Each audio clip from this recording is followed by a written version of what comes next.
So you may have noticed that we named the series Brain Health Equals Mental Health. And I think I wanted to spend a couple of minutes just giving you an orientation to why we say that. And you're going to hear from some speakers who can bring it into full color. But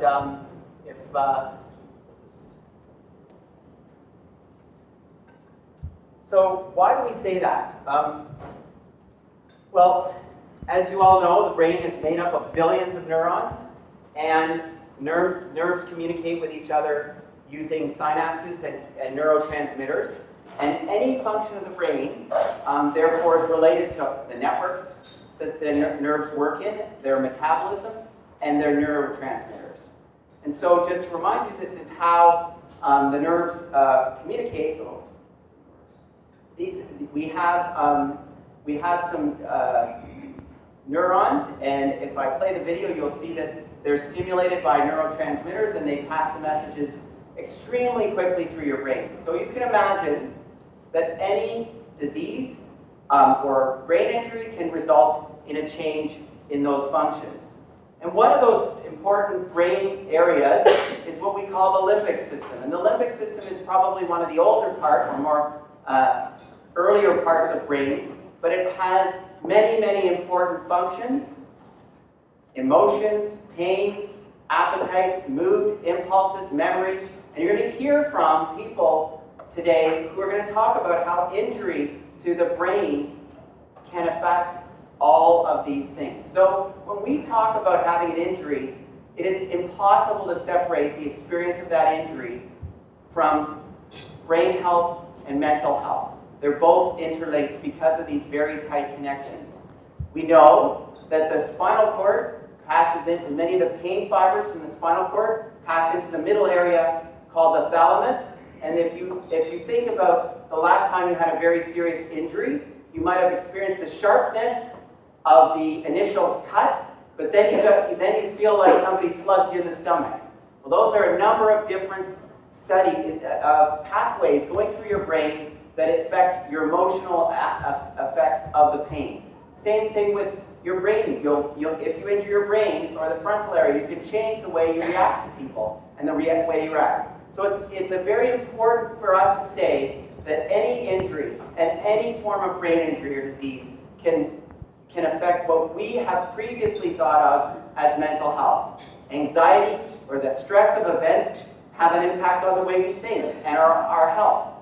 We also know that pain pathways, as I mentioned, are linked into the limbic system. And so it's critical that we think about anima sano and corpore sano, which for those of you who like to run, that's why ASICS names their running shoes that. But it also means healthy mind and a healthy body. And rehabilitation and disability, and what you're going to hear about today, must address these mental health issues. And so we know that with our research, from our research and from looking at statistics, about 1 in 3 people in their lifetime will have something going wrong with their brain. And we know that virtually everybody in the room, unfortunately, will likely experience a disability in their lifetime.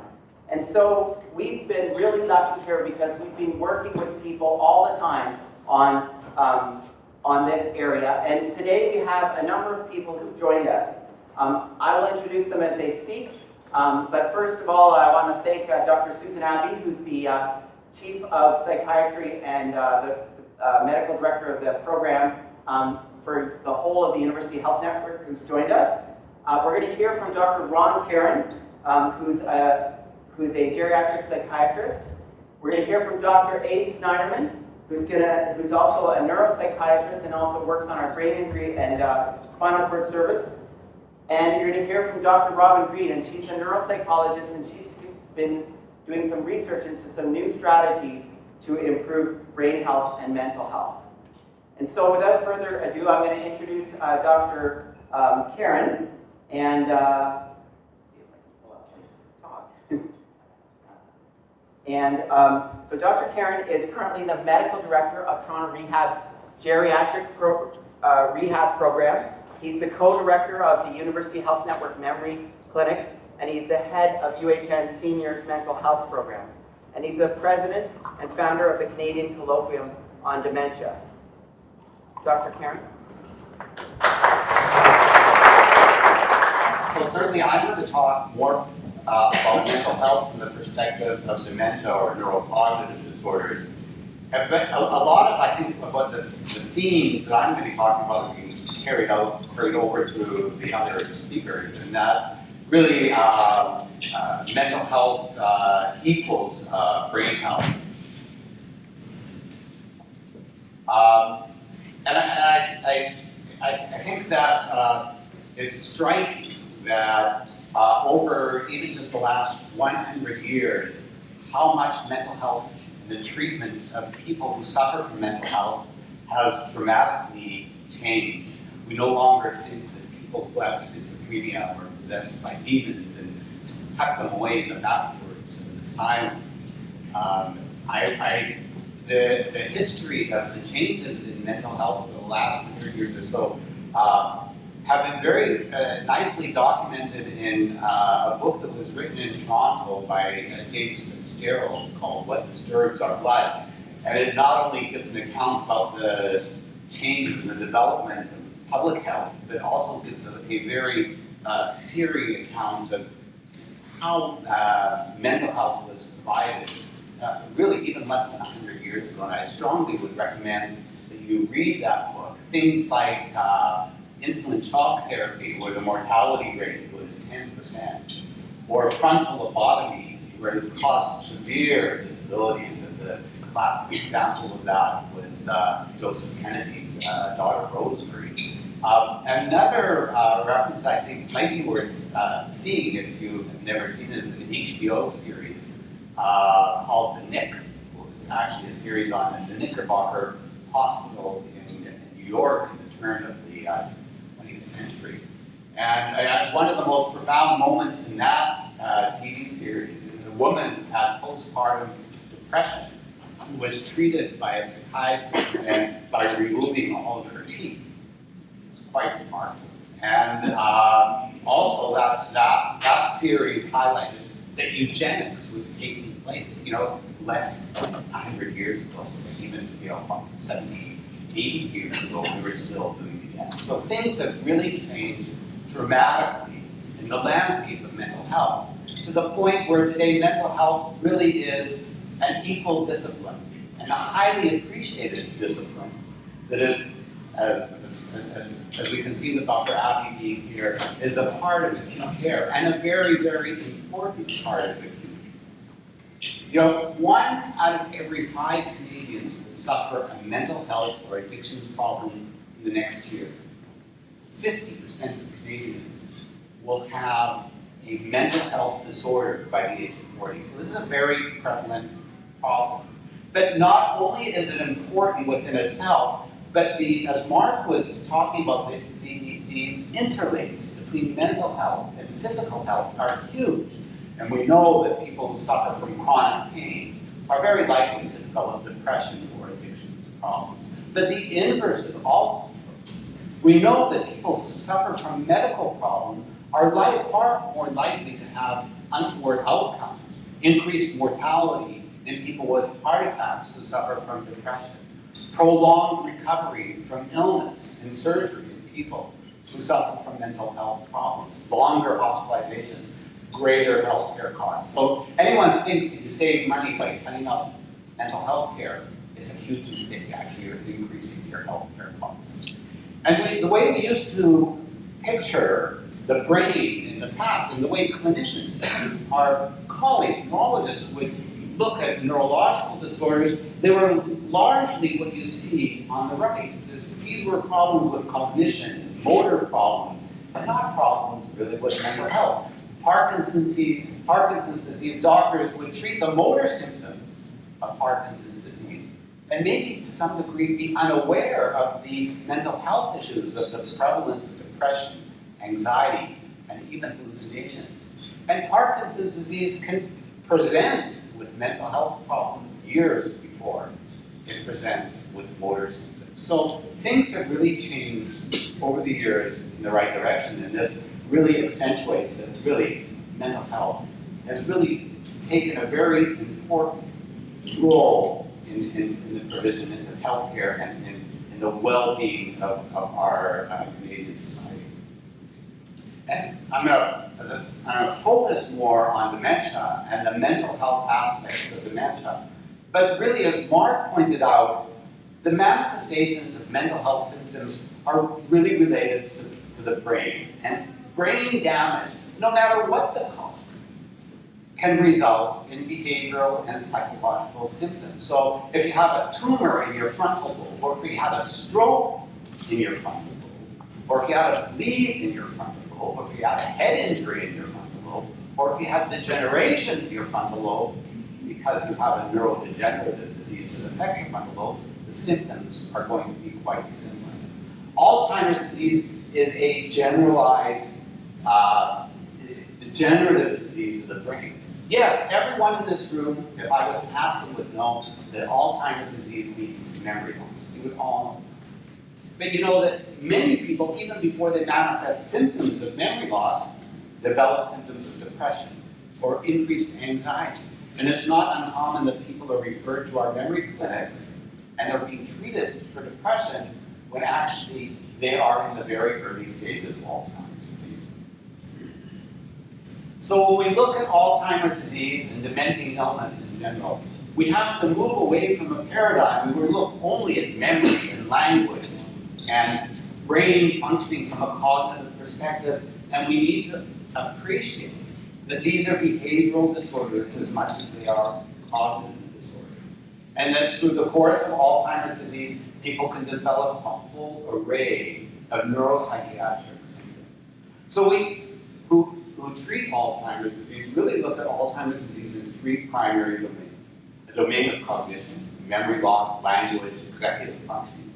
A domain of behavior, apathy, depression, motor agitation, various behavioral symptoms. And we look at function, because as people decline over the years with Alzheimer's disease, they slowly lose their instrumental activities of daily living, such as balancing a checkbook, and then even their basic activities of daily living, such as feeding themselves and bathing themselves. So if you look at the natural history of Alzheimer's disease, and I've showed this slide to you in prior talks, one really talks about an average of 8 to 10 years from the onset of symptoms to death. Alzheimer's disease, in about 15% of people who have Alzheimer's disease will die from Alzheimer's disease. The other 85% generally die from most of the causes that lead to death and late life, not Alzheimer's disease. But if you are young enough and healthy enough, then you have a likelihood of succumbing to the ravages of Alzheimer's disease and dying. Now this slide is a little misleading, because what I said earlier on is cognitive symptoms is what appears first, but really we now know that Alzheimer's pathology occurs at least 10 to 20 years before people even manifest cognitive symptoms. And the symptoms of apathy, depression, anxiety are more likely to herald the beginning of Alzheimer's disease than memory loss. And really you'll see in my further slides that the behavioral symptoms of Alzheimer's disease vary across the course of the illness. So this slide highlights some of the neuropsychiatric symptoms of Alzheimer's disease. And what you can see is that there are blue bars and orange bars and yellow bars. And what these bars represent is the different stages of Alzheimer's disease: mild, blue, moderate, orange, and yellow, severe. And you can see that throughout the course of the disease, various symptoms are more pervasive later in the disease, and some are more, or relatively more pervasive earlier in the disease. So it's very common in early Alzheimer's disease to start to see signs of apathy, but it's very unusual to see aberrant motor behavior early in Alzheimer's disease. But what you can see is, certainly as the disease progresses, the yellow bars, that a behavioral symptom of Alzheimer's disease is extremely pervasive and very common. And at Toronto Rehab, we have a unit on the 5th floor that treats people who have dementia and severe behavioral disorders. severe enough that they can no longer be managed in their long-term care facilities or in their homes. And these individuals come onto our unit. We usually spend about 6 weeks on the unit. And we have a multidisciplinary team. And I really want to emphasize that the only way to approach these behaviors is with a multidisciplinary team. Like we have psychiatrists, nursing, physiotherapy, speech therapy, occupational therapy, recreational therapy, nutritionists, and all of our team sits together. And what we really do is we approach these patients with what some people would refer to as the 4 Ds. Now, in long-term care, people don't often don't have the team and the resources to provide that level of care. So you may read in the newspaper sometimes that older people in long-term care are often over-medicated because long-term care facilities don't have the resources to properly address these problems, and it's relatively inexpensive to medicate people, but it's really not the solution that we strive to. So what our team does is first we describe the behavior, because no one behavior has one treatment.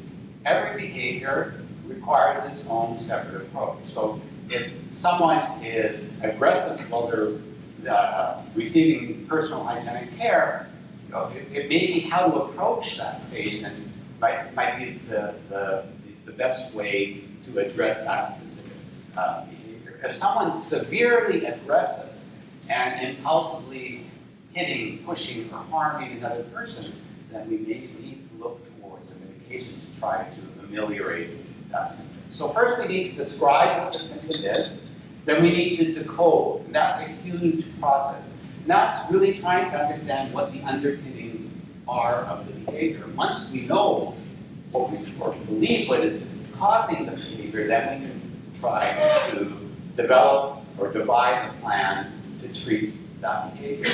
And it may be as simple as changing the patient's room. That, or maybe as simple as feeding the patient, because the patient might be hungry. That might be a problem. So it's really important for our multidisciplinary team to describe, decode, and then develop a treatment plan. And lastly, to monitor how that treatment plan is working, because we don't want to prescribe a medication. All medications have risks, and we have some way of assessing whether that medication is effective over time.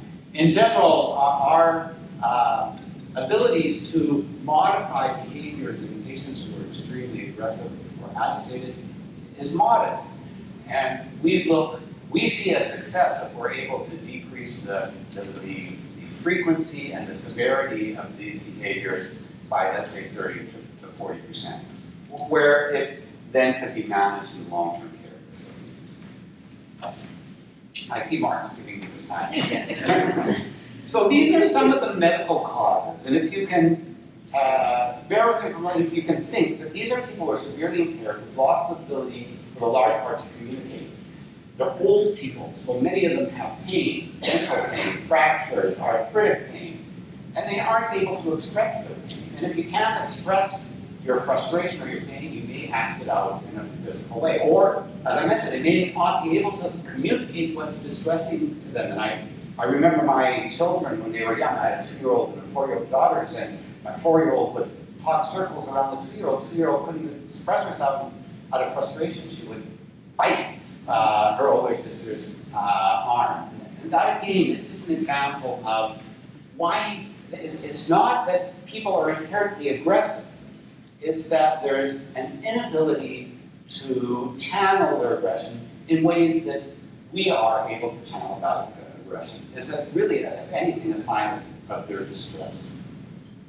I'm going to skip along for the purposes of time because I want to address a little bit about some of the things that we offer here at Toronto Rehab.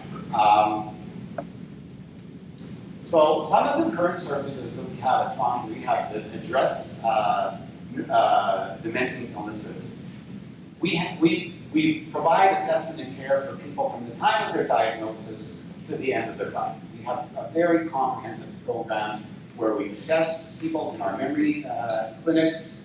We have outreach to long-term care facilities. We have telepsychiatry that outreaches into people's people's homes if they're unable to come to the hospital or if they live afar.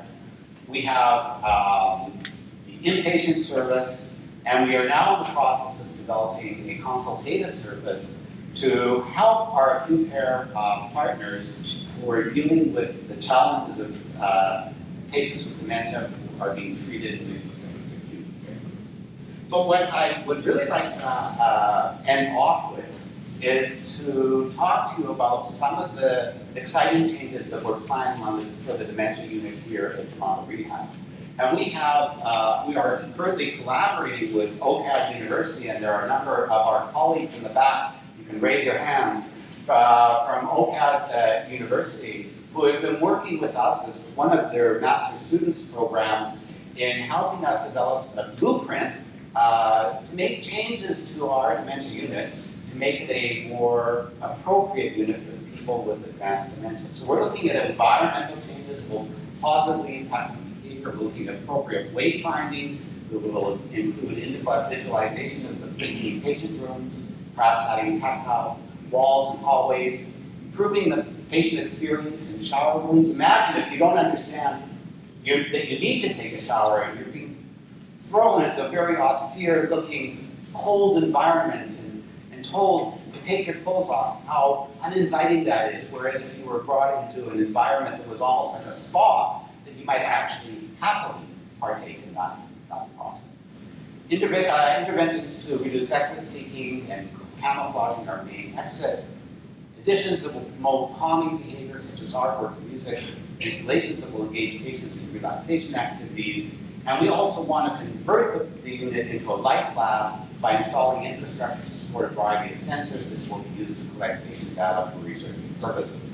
And I just wanted to show you that this slide is one of our esteemed colleagues, geriatric psychiatrist Andrea Boney and Cecilia Marshall, who actually have a grant and are working on developing an app for the iPhone that helps nurses at the bedside track and monitor patients' behaviors. So in summary, brain health equals mental health. I think you'll be hearing that more from my colleagues. Alzheimer's disease affects cognition, behavior, and function. Successful management of responsive behaviors focuses on understanding the underpinnings of these behaviors, and clinicians at TRI are dedicated to improving the quality of life of individuals with dementia and to the development of innovative treatments that will change the landscape of dementia care. Thank you very much.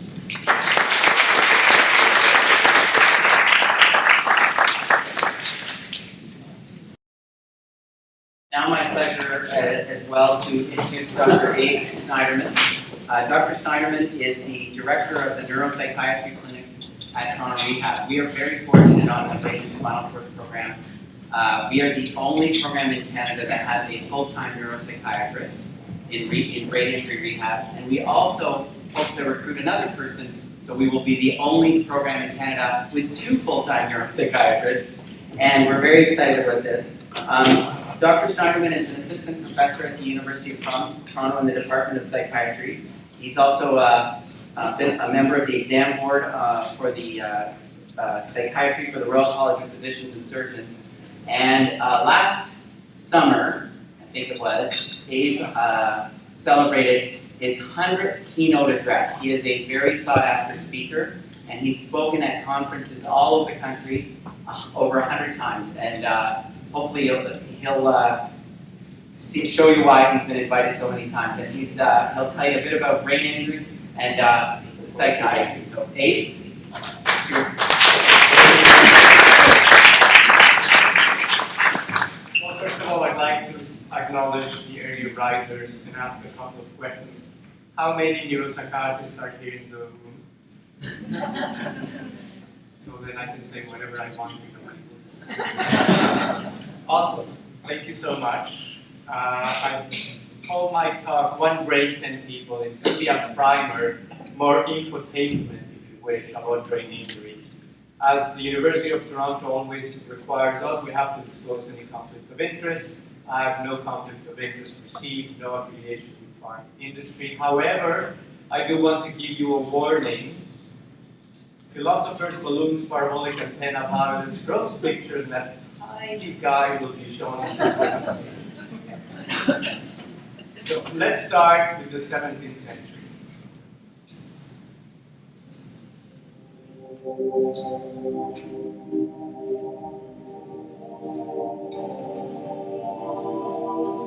Dearly beloved, actually what you're listening to is the equivalent of Elton John, Billy Joel, and one Beyonce, only one in the 17th century. This is Tomás Luis de Victoria Hugo's Omnibus, which was a huge hit for the guy, although nobody knows who he was. But it is conceivable that if this guy had an iPod, he would be listening to Tomás Luis de Victoria Hugo's Omnibus. And rumor goes that as he lay in his cot, as he was a soldier at some point in his life, looking at a tile ceiling, he saw a fly or a spider.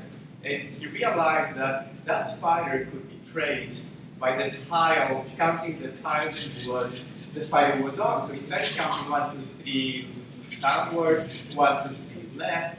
And well, I can now say that that spider is in A1 or C3. And that system kind of took off for a little bit of time and became quite known in science. And afterwards, this guy decided to continue his career not as a mathematician, but as a philosopher. And he said, cogito ergo sum, which in Latin means I think, therefore I am. So by now, some of you know who this is. He also founded one of the rationalistic school of thought in the 17th century called dualism, which at that time said mind is mind and it's different from the brain. This is the time when the original autopsies were being carried out in secret. It was against ethical principles, and people started to discover the brain, but he said mind is different than brain. Now, this, of course, is René Descartes. Bright as he was, the chap, and many attest to his prowess, dualism is screwed up. Now, he was limited by technology, the lack of technology, so now we know that even 100 years later, Charles Bell started doing investigations on the brain and realized that physical properties of the brain are equal to the mental properties of the brain, so we can easily say that we reject dualism, and now we know that mind is not different than brain. Can you hear me at the back? I'm sorry for that.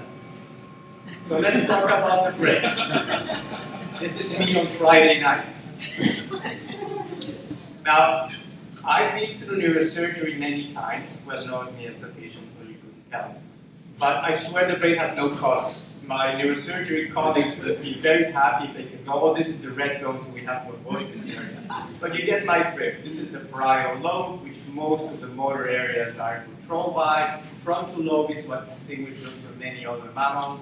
It's the manager of the brain. The occipital lobe deals with visual information, and temporal lobe deals with conjugating memories, attention, concentration, and emotion. We can think about it in terms of evolution. So this would be the very primitive area of the brain, the survival brain, or the basic reptilian brain. If you go further up in evolution, you have the emotional brain, the limbic system. And if you go further up, as the brain grew and became more sophisticated, we have what we call the neocortex, or the thinking brain. Now, I'm going to give you the short version of a PhD in 5 minutes. Ron, Keren, and Mike Bailey talked about the neurotransmitters and how the brain works. I'm going to make the PhDs in 5 minutes, if you're hard out of it. This is how the brain works. In the center part of the brain is where the cells that produce serotonin and norepinephrine modify the rest of the brain. Just like a dimmer switch can control how light or dark a whole room is just from one small area, each cell has connections with 500,000 other cells, and you only have 250,000 in your whole brain. The signal comes down the nerve, it releases these chemicals which then go across the space called the synapse. Once those chemicals fill up the receptors on the left side of the synapse, the signal is sent. That's how the nerve on the right influences the nerve on the left. Here's a higher magnification of the same thing. The signal comes down the nerve, it releases, goes across, reaches critical mass, now sucks back up into the yellow vacuum system. Now the body will recycle some of it, but the rest of it is destroyed and thrown away, and how much is destroyed and thrown away is dependent upon your family characteristics. So if you don't have enough of the chemical to fill up those receptors, then you will have the signs and symptoms of depression and anxiety. Some people have problems with too much rather than too little. This is what we think happens with people with schizophrenia, and this is the dopamine system. They're being so overstimulated with dopamine, they become very agitated, they hallucinate, they can't sleep, they hear voices. So what we use is a medication called atypical antipsychotics, which are represented by these green balls, which temporarily sit and block those receptors from being overstimulated. Helps to calm them down, the voices go away, they can sleep much better if they'll take their medication. Now this is what happens with depression. Chemical is released, it did not reach critical mass, so it sucks back up into the yellow vacuum system, and a double dose is now released. Now there's enough to fill up those receptors, and boom, the signal is sent, and now it's sucked back up into the vacuum system again, waiting for the next signal.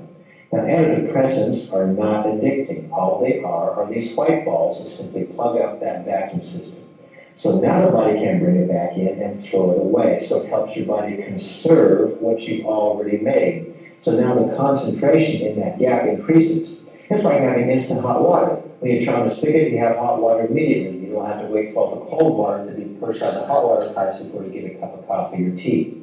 This is what's addicting. This is in the pleasure center of the brain, and these are the dopamine receptors. And these purple balls represent methamphetamine and cocaine, which now begin to hit and to smash and to destroy those receptors. And it's like taking a hammer and smashing it through a board of wood so that people can no longer experience normal pleasure and joy in life unless you have more and more cocaine. So if you understand that, you understand how the brain works. You can claim your PhD diploma in my office. I mean, it's a bit of a stretch to say that I understand brain, but that's how it works. Now, a little bit of background on brain injury. We classify them as contusions, hemorrhagic contusions, and diffuse axonal injury. So this is why you should always wear a seatbelt. This is courtesy of the police department in Grandview, Missouri. The man in front of you stole that van being chased by your friendly police car. You start having trouble, and now your grandmother always told you to wear clean underwear for a reason. If we slow down and we see the debris that flies off, that's the drama. The forces were so strong he lost his pants. Now clearly that's a cop trying to resuscitate him. Surprisingly, he survived. So you can imagine that the forces necessary to eject a 100-kilo fella from a car are huge. So what happens in terms of trauma to the brain? I'm going to show you a high-speed video of a balloon full of water being dropped about this high onto a table. Now, since the balloon surface is latex, it doesn't burst, it just jiggles, but I want you to see what happens inside. This is 17,000 frames per second. When you take a selfie, that's 1 frame. This is 17,000 frames a second. Wow. So here it comes. Look at what happens inside the balloon. Now it's going to rebound, and I want you to focus, please, on the center of the balloon. Now comes what we call the second impact. The first impact created that expansive waves. The second impact will show the waves moving inwards this time and centering. What we call collimating, right there. Now imagine if instead of a balloon, you had a brain encased in. Before we do this, please raise your index finger. I know you have one. All of you, don't be shy. Put it on your nose. You also have one. And try to twist your nose really hard. How difficult is it? It's kind of hard, right? And is it painful? Now look what happens. This guy knows the hit is coming because he didn't take it. Why is this still a thing? Why do we still have boxing where the winner gives the other guy a brain injury? That's a knockout. And this is the part of me thinking I should have stayed in college. Now I'm going to talk about parabolic antenna, and you're thinking, what on earth is a neuropsychiatrist talking about physics? Well, if you think of a parabolic antenna, oh, there's the card, yes, it was right, the X and Y axes are there. So if you think of a parabolic antenna, all the signals, whether it's light, whether it's sound, whether it's digital electromagnetic energy, comes to the dish, collimates, and ends up in the center of the parabol, which where the receptor is. So we call this stereotactical theory. Now I put this equation there to make me look smart, but I really don't understand it.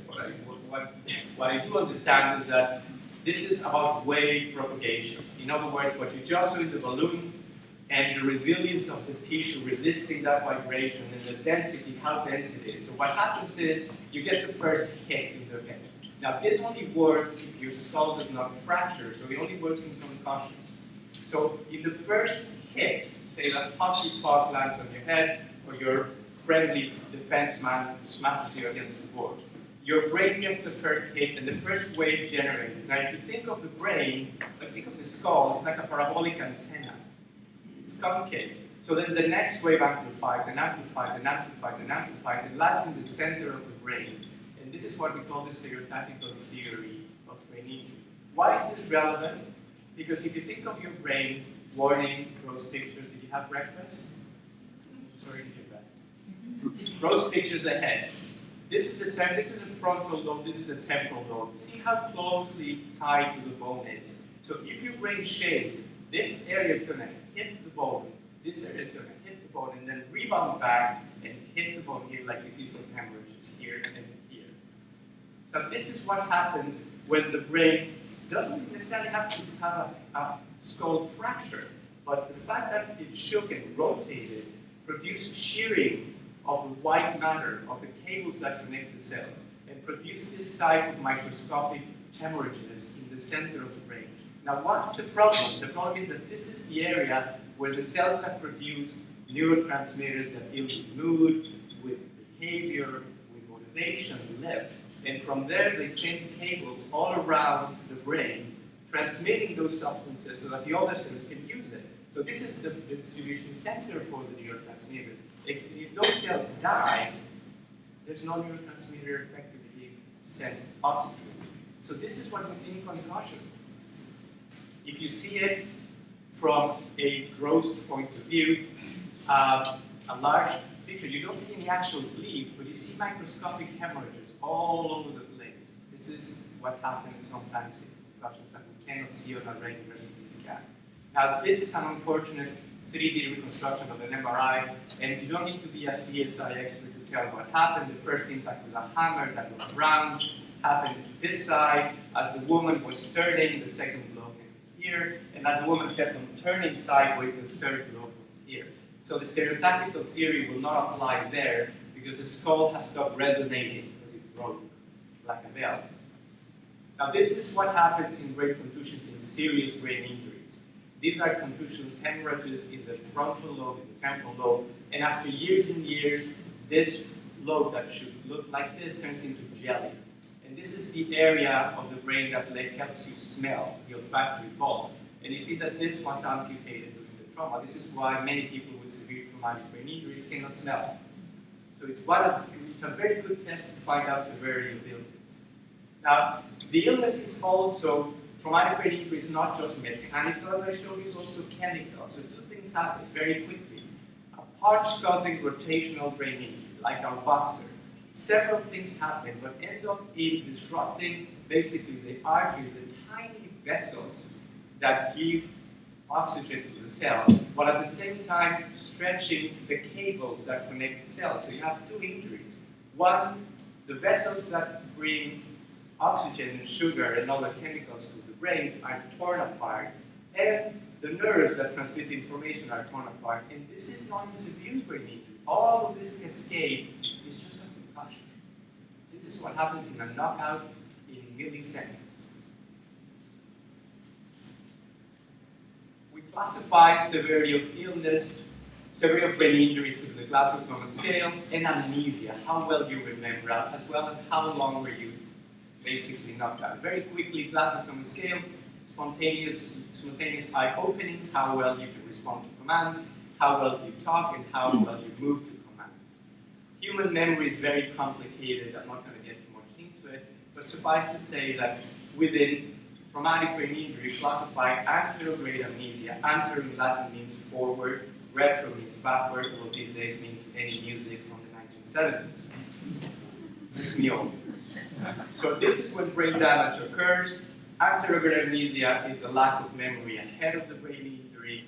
Retrograde is cannot remember. So typically I ask my patients with severe brain injuries, what's the last thing you remember? And the typical answer is, I don't know. Okay, make an effort. What's the last thing you remember? Well, I remember going to school the day before. And what's the first thing you remember after you woke up in the ICU? I remember my mom being there, and then maybe 2-3 days later, I remember being stood up in the bed. So that's anterograde amnesia. So a mild traumatic brain injury has a Glasgow Coma scale of 13 to 15. The loss of consciousness is half an hour or less. That's your typical concussion.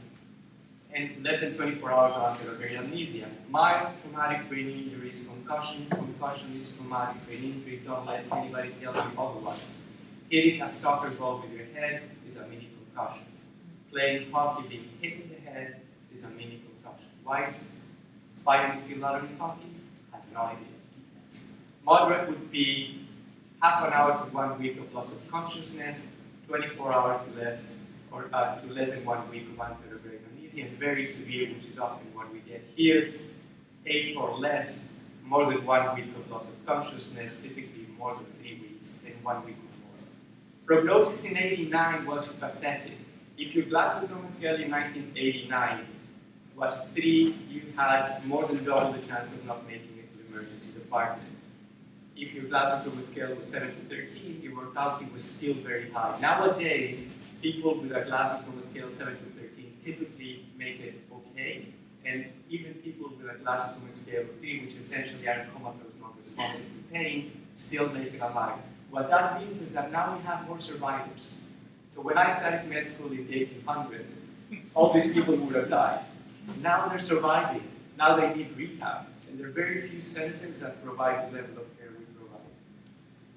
So function. What is function? Autonomic is the type of things that right now you're not even realizing. Your sleep center says, go to sleep, go to sleep. But other parts of your brain say, no, that's embarrassing. This guy's talking to function. So he's going to see that I'm sleeping and he's going to call me out. And he certainly will. So other functions are motor, how you move, sensory, what you feel, balance, how you think, behavioral, emotional, social, but let's talk about this thing. 4. So planning, goal setting, self-assessment, what am I doing right, what am I doing wrong, behavioral initiation, but also behavioral inhibition, what not to do, and monitoring are all frontal lobe functions. That's the manager of the brain. So I need a volunteer. Yeah, that's the way to. Awesome! A clap for our volunteer, please. What's your name? Andrea. Andrea. Good. I'm going to do a cognitive test on you. You can still back out. That's okay. Awesome. Great. I want you to read these words. Red, blue, orange, purple, orange, blue, green, red. That was 5.2 seconds. Superb. Oh, Awesome. You passed. Now comes the test. I want you to tell me in the next picture the color you see in the word. Quickly. red. Here. Oh, green. Red. Purple. Blue. Keep going. Blue. Red. Green. Fast. Orange. Red. Green. Orange. Purple. Orange. Blue. Purple. Green.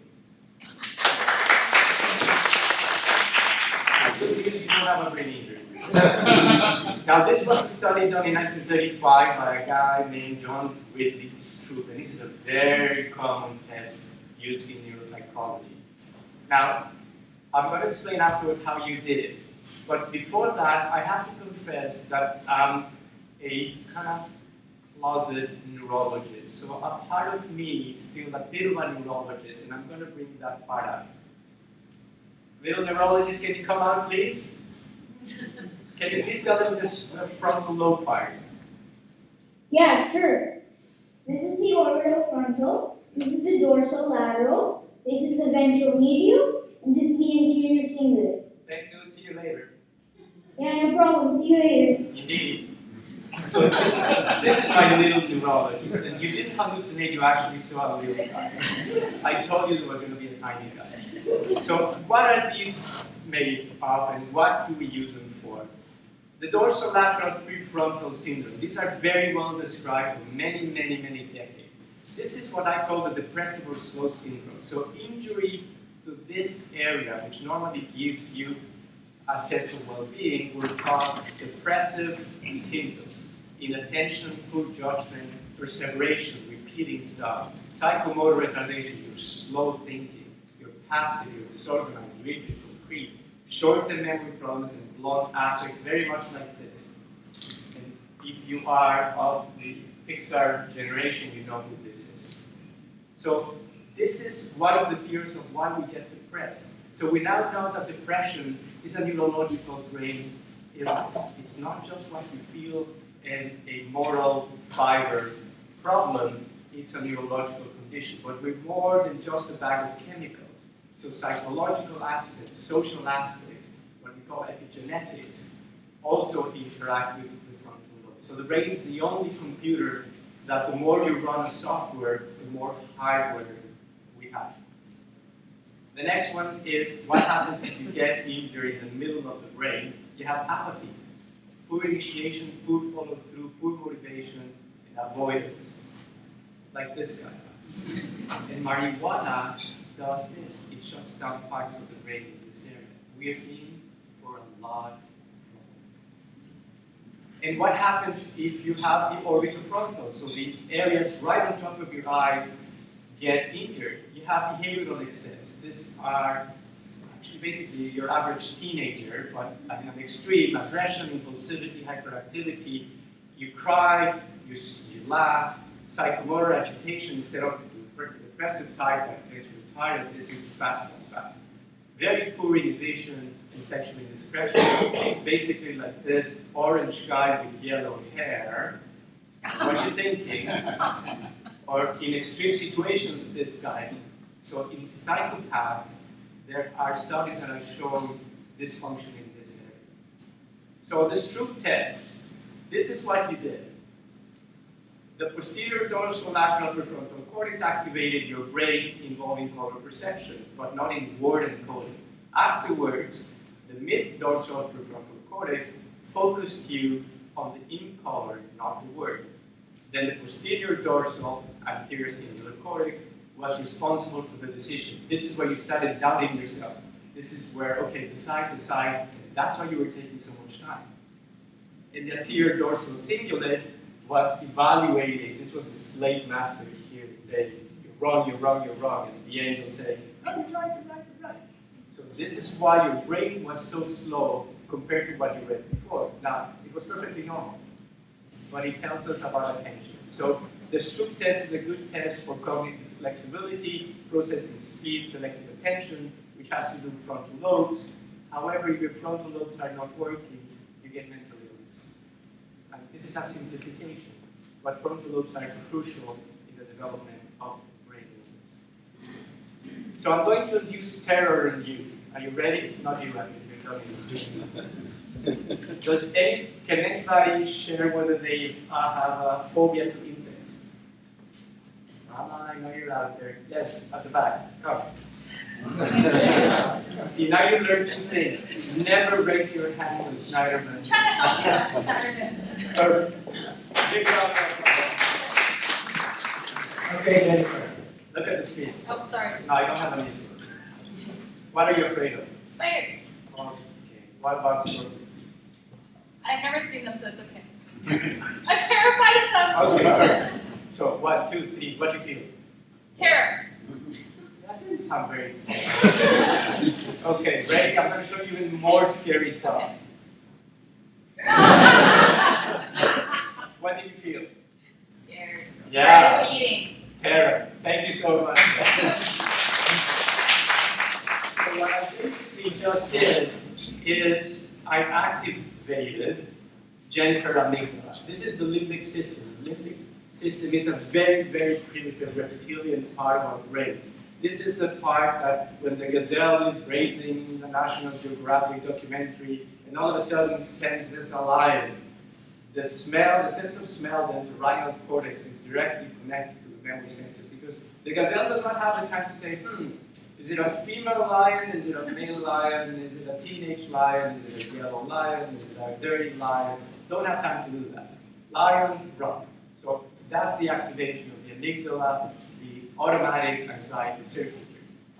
So what brain 10 people? We're not just individuals living by ourselves. Very few of us are. So what happens when one person gets a brain injury is it affects their social circle, and I'm going to call it their family. It is typical that my patients with severe brain injuries have zero recollection of the accident, zero recollection of the acute care, some recall of being here at the beginning, and after 3 months they're starting to get better. But the family received the call in the middle of the night. And the families got the police knock on the door. And they went to the ICU and they saw a face swollen like this and tubes coming out of everywhere. And the neurosurgeon told them, I don't know if they're going to make it. And if they make it, I don't know how good they're going to be. Our colleagues in neurosurgery tend to be a bit pessimistic, as witnessed by the success stories we have in this place. Brain injury does not stop recovering after 6 months. It goes on for years. So initial shock of terror, literally, families can get traumatized. I've had family members with post-traumatic stress disorder, a mother whose son was involved in a severe accident 20 years ago, who still has flashbacks of seeing the son in the ICU. Then there's the emotional relief, okay, they survived. But then there's denial, no, he's going to be okay, he's fine. An unrealistic expectation. And this is when we get into trouble with families upstairs. We have one case right now, a severe traumatic brain injury, and the family is not willing to accept that this father, who was the pillar of his community, is now incompetent and is now unable to do anything for himself and actually quite disabled. So they're very angry at us because we're not trying hard enough. He cannot remember seeing me 5 minutes ago. So he cannot remember easily what the therapist said. But the family is placing all that anger to the teams. Acknowledgement of permanent deficits and emotional turmoil, then bargaining. If you're religious, okay, God, if you let my son live, I swear I'll put him in the back. Mourning or working through, eventually they come to terms in acceptance and restructuring. This is where our social workers, our psychology teams, do a fantastic work in establishing the sense of cohesion again. Now, very quickly, treatment. The news are fantastic, absolutely fantastic. I just came back from Boston on the weekend where I saw research on the cutting edge on the neuroplasticity business. And the news is great if you're this guy. Because this is in the rat. So we now know through many studies, and this is already an older study, that if you give a rat a brain injury, and then you give them a placebo and to a similar group an antidepressant, regardless of which one, it's a family of medication effect, and afterwards the rat dies, and you examine the hippocampus, which is the area of the brain that stores memory, which is extremely sensitive. In depression, the hippocampus shrinks. If you treat depression, it goes back to normal. The same they saw in brain injuries. Rats treated with the antidepressant, even though they were not depressed, these are neuroprotective agents, develop newer cells compared to the rats that had traumatic brain injury and did not get antidepressant, to the point in which there are 2 studies now, one in the States, one in Germany, giving patients with strokes antidepressants even if they did not have depression. And they're following to see which ones are going to do better. My experience in the stroke unit, patients who are on antidepressants because they have depression for stroke and stay on antidepressants for more than 1.5 years do much better. So take home message, guess what's coming? Brain equals mine and the cartoon is wrong. Mental illness is brain injury causes physical, cognitive, behavioral, emotional, and family dysfunction. The emotional brain has been well mapped and is subject to dysfunction, but also to treatment. And research has evolved from ideas to experimental work and great advances in understanding of the brain disease. Now, it is crucial that we talk about mental illness, or as I like to call it, brain illness, brain emotional illness. But we need to communicate. And to do that, we need to do so. Das hier ist ein Mindset. Das hier ist das wichtigste Gerät des Wissensmessers. Das ist das Überlebensradar.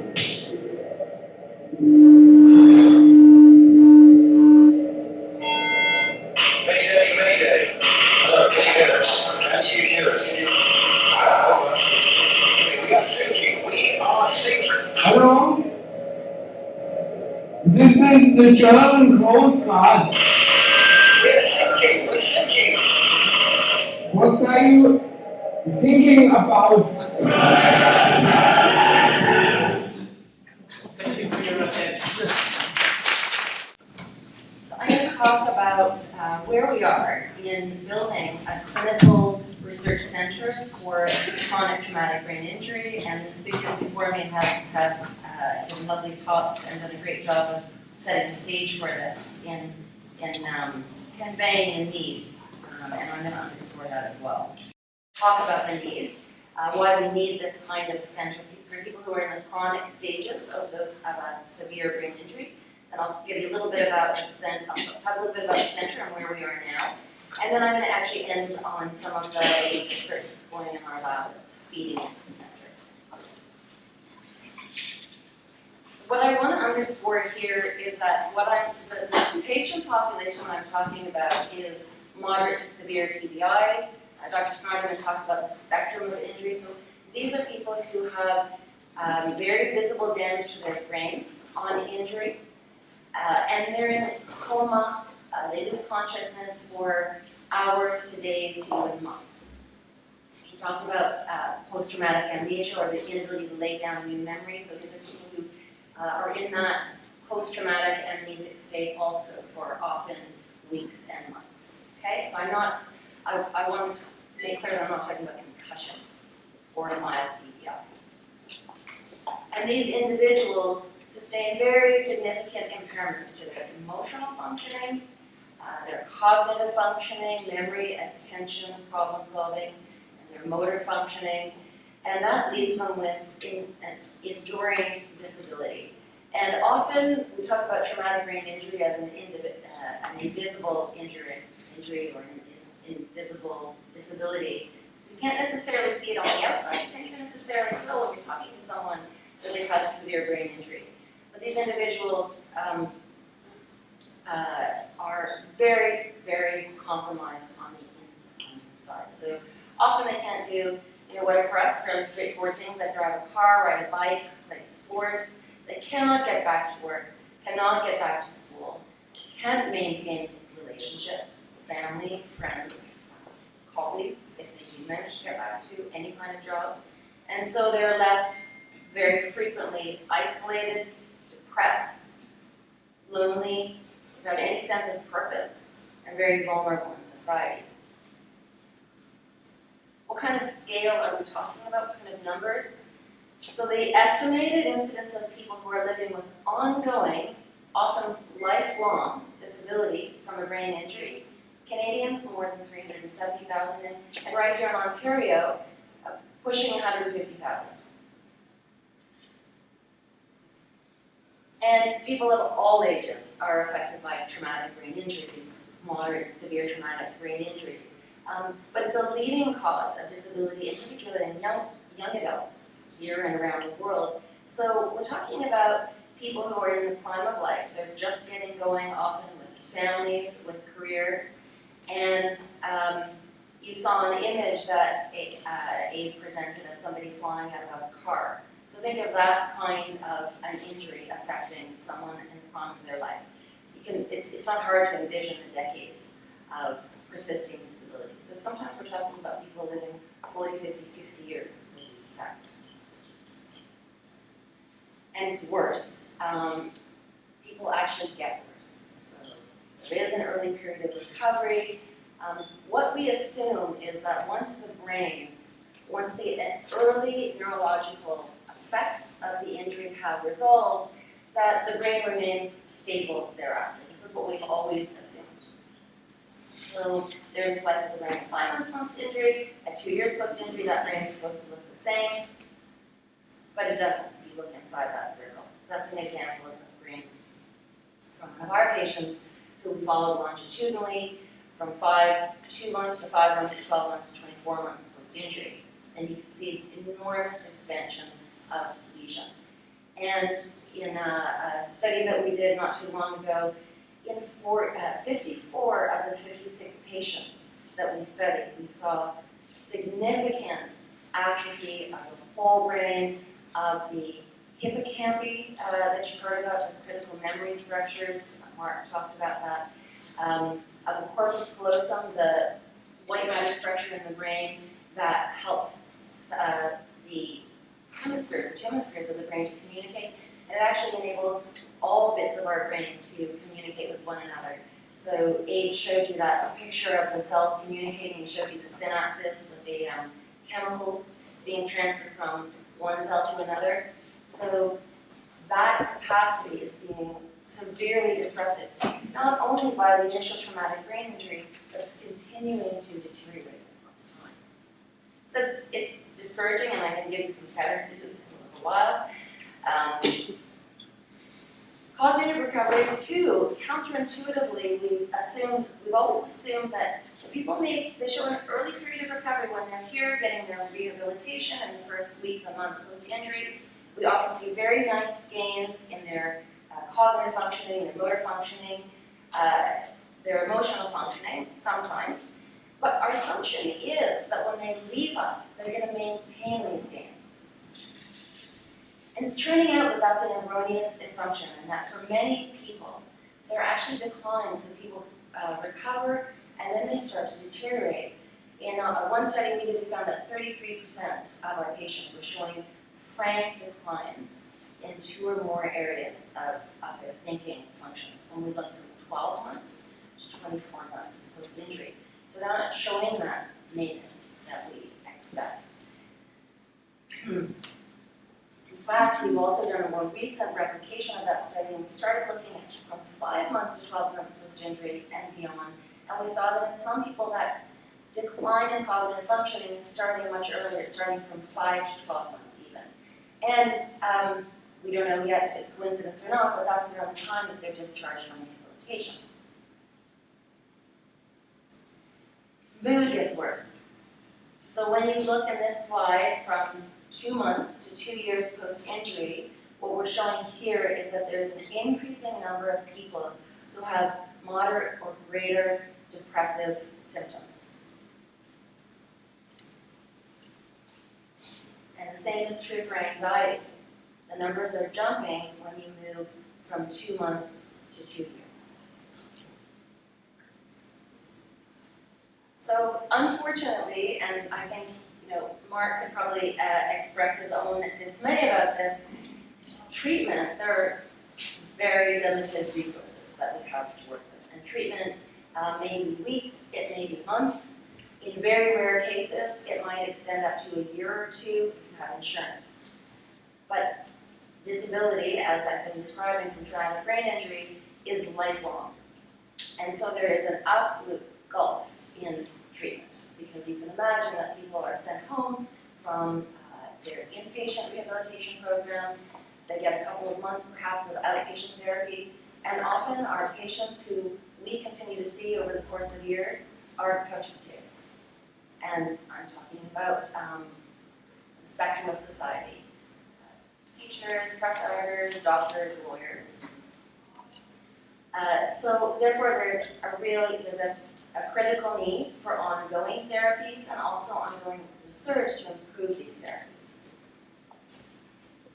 And this is why we've gotten this center started. So we've gotten a center, it doesn't have a name yet, and if anybody has any ideas, we'd be delighted to hear them. And so it's an integrated clinical research center for people in the chronic stages of brain injury. Okay, and so we're seamlessly integrating clinical care with research. We're up and running. We've hired our central lead. I'm going to embarrass the central lead right there. Right now, it's Brendan Colella sitting over there beside Abe. We've hired a clinical psychologist to deliver therapies, a consumer advisor, a computer programmer, and an architectural space advisor. So we need many, many more therapists, postdocs, junior scientists, research chair, engineers, administrative staff, and I could go on. We have a lot of collaborators. I've listed just a few here: the Marshall Times, the API system navigators. These are people that oversee brain injury care across the province. The Ontario Total Health Network, provincial mental health courts. There's a lot of brain injuries we're coming to understand in people who are in the criminal justice system. Brain injuries seem to, there's growing evidence that the brain injuries are playing a contributing role to crime, and that when you get into jail, you sustain more brain injuries. It's a really terrible problem. So I've talked to you about the big numbers of patients that we're trying to, that need to be reached just in Ontario alone. So how are we doing this? We're using remote delivery of care, internet-based cognitive assessment, and internet-based therapies. So here's an example of what we're up to. So that's the therapist here in Toronto up on the 11th floor. And those aren't our patients, but you would then, the therapist and the patients are all on the monitor at the same time, and the therapy is delivered that way.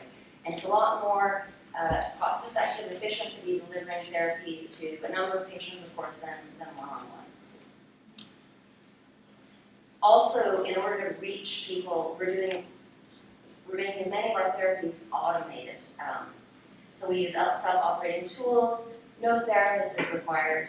One of the examples of that is the anger management bracelet. So this is something to help patients to regulate their emotions. The idea is that this detects electrophysiological signals, and where we're trying to get to is that it gives a signal to the patient. It gives them an alert, and perhaps a customized message that says, "John, you're about to blow, step out of the room." I shouldn't only use male examples. So also automated self-administered brain games. And I'll give you one example of that, and I'll talk about the open source software in a sec. So I won't tell you too much about this intervention itself. It's a brain game that we've been developing and piloting. But what I want to do is to give you a tip, and I think I gave this tip the last time I spoke. This thing, allocentric spatial navigation, is really good for your brain. And what that is it's navigating from here to another destination and creating a mental map of the space. So instead of saying, I'm going to turn right at a particular building and left on a particular street, you create this mental map that's not self-referential. Okay? What has been found, some really beautiful data show that, for example, if you engage an hour every other day of that kind of spatial navigation, in this study people were navigating using computers through different zoos, it actually staves off the subtle shrinkage of our hippocampy, the memory structures, that we unfortunately have as adults, younger and older adults, all the time. So their study was 4 months long, and they were able to actually stave off completely the normal aging-related shrinkage of the hippocampy, the memory structures. They also showed that they improved memory functioning. So it's a very good thing. And we're harnessing it for our traumatic brain injury patients because they're showing very significant atrophy of that brain structure of the hippocampus. And of course, memory is so essential to their functioning, and part of the reason they're having so much trouble getting back to their lives. I mentioned the open source software because one of the things we want to do is we'd like to put it into the public domain. Figure out the active ingredients of our brain game, throw it out in the public domain, and let the public create variations of this. So we have an ever-growing number of brain games that have just the right active ingredients. Okay. Just a quick comment on space. It's the fun bit of this for us because we have to figure out what our space is going to look like.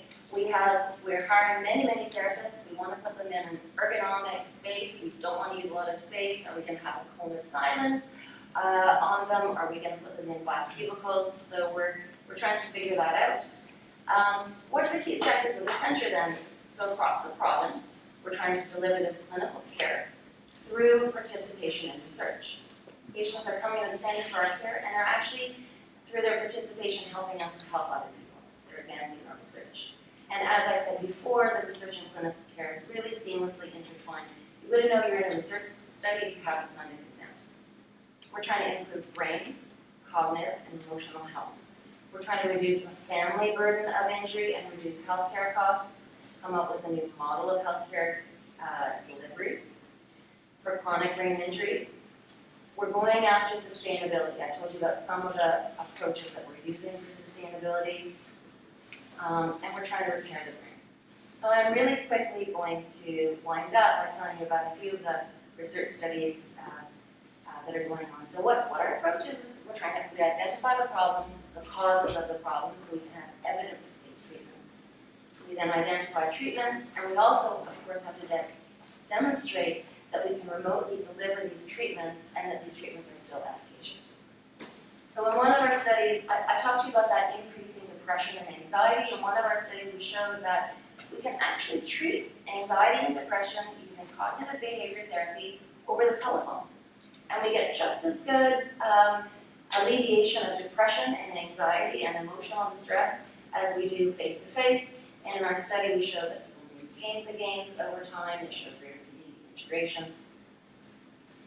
Another problem I've talked about too is the shrinkage of the brain in the chronic stages of injury. So here what we've been really trying to do is identify post-injury factors that are contributing to this. It doesn't help us if we find out that it's age or how many years of education that's causing this, because we can't do anything about that. But things that come online after the injury, we can actually do something about and try to stop this deterioration of the brain. That's a picture of the hippocampus. That blue structure is the memory structures in the brain. And one of the things we've identified is that elevated anxiety is causing or is associated with this shrinking hippocampus. And so a very obvious thing for an easy fix for us is to deliver cognitive behavior therapy or other treatments that address anxiety. So we're in the throes of that research to see whether we're right, and if we treat anxiety, we're going to offset this brain shrinkage.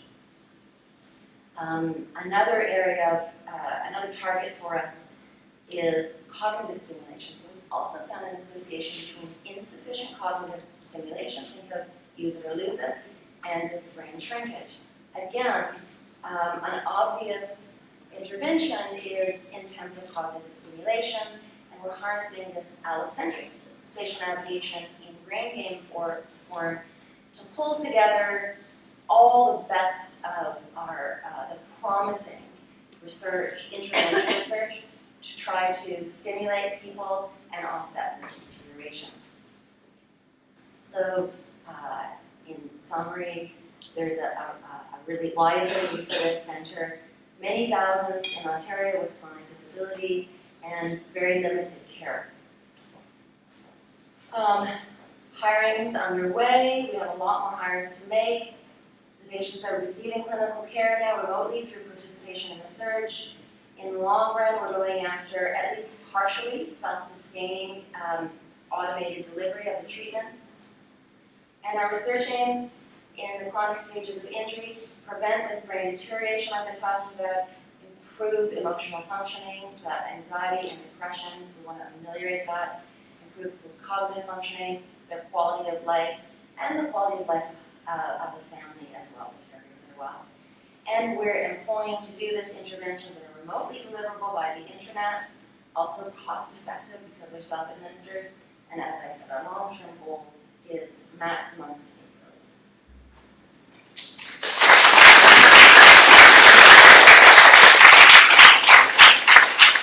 I know we don't. So, all of our speakers today are real experts in their chosen field, and really what they've done is they've dedicated their careers, their lives to advancing healthcare and finding answers for all of us in the future. And so, just again, a round of applause for our extraordinary speakers.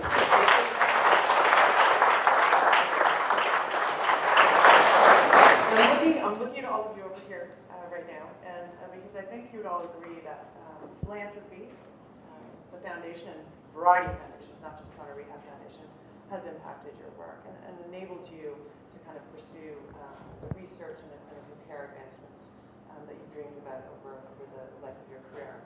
And we have many philanthropists in this room today.